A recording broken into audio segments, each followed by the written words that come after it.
اعوذ باللہ من الشیطان الرجیم، بسم اللہ الرحمن الرحیم۔ شروع اللہ کے نام سے جو بڑا مہربان اور نہایت رحم فرمانے والا ہے۔ صلی اللہ علیہ وآلہ وسلم۔ ایک دیہاتی نبی کریم صلی اللہ علیہ وآلہ وسلم کے پاس آئے۔ نبی کریم صلی اللہ علیہ وآلہ وسلم بیٹھے ہوئے تھے۔ انہوں نے عرض کیا، یا رسول اللہ، ہمارے درمیان کتاب اللہ کے مطابق فیصلہ کر دیں۔ اس پر دوسرے نے کھڑا ہو کر کہا کہ انہوں نے صحیح کہا۔ یا رسول اللہ، ان کا کتاب اللہ کے مطابق فیصلہ کرے۔ میرا لڑکا ان کے یہاں مزدور تھا اور پھر اس نے ان کی بیوی کے ساتھ زنا کر لیا۔ لوگوں نے مجھے بتایا کہ میرے لڑکے کو رجم کیا جائے گا۔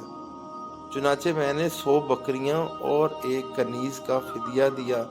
پھر میں نے اہل علم سے پوچھا تو ان کا خیال ہے کہ میرے لڑکے پر 100 کوڑے اور 1 سال کی جلا وطنی لازمی ہے۔ نبی کریم صلی اللہ علیہ وآلہ وسلم نے فرمایا کہ اس ذات کی قسم جس کے ہاتھ میں میری جان ہے، میں تم دونوں کا فیصلہ کتاب اللہ کے مطابق کروں گا۔ بکریاں اور کنیز تمہیں واپس ملیں گی اور تمہارے لڑکے کو 100 کوڑے اور 1 سال کی جلا وطنی کی سزا ملے گی۔ اور انیس صبح اس عورت کے پاس جاؤ اور اگر وہ اقرار کرے تو اسے رجم کر دو۔ چنانچہ انہوں نے اسے رجم کیا۔ وہ عورت کہیں اور جگہ تھی۔ آپ نے اسے رجم کرنے کے لیے انیس کو بھیجا۔ اسی سے باب کا مطلب نکلا۔ کستلانی نے کہا کہ آپ نے جو انیس کو فریق ثانی کی جورو کے پاس بھیجا، وہ زنا کی حد مارنے کے لیے نہیں بھیجا، کیونکہ زنا کی حد لگانے کے لیے تجسس کرنا یا ڈھونڈنا بھی درست نہیں ہے۔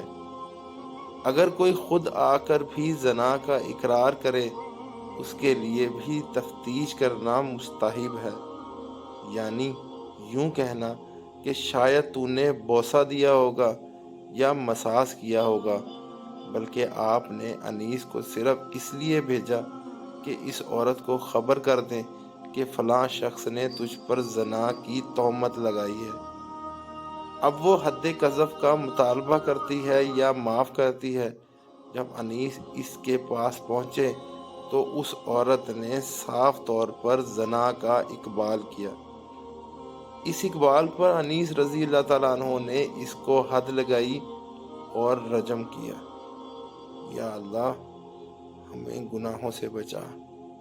آمین یا رب العالمین۔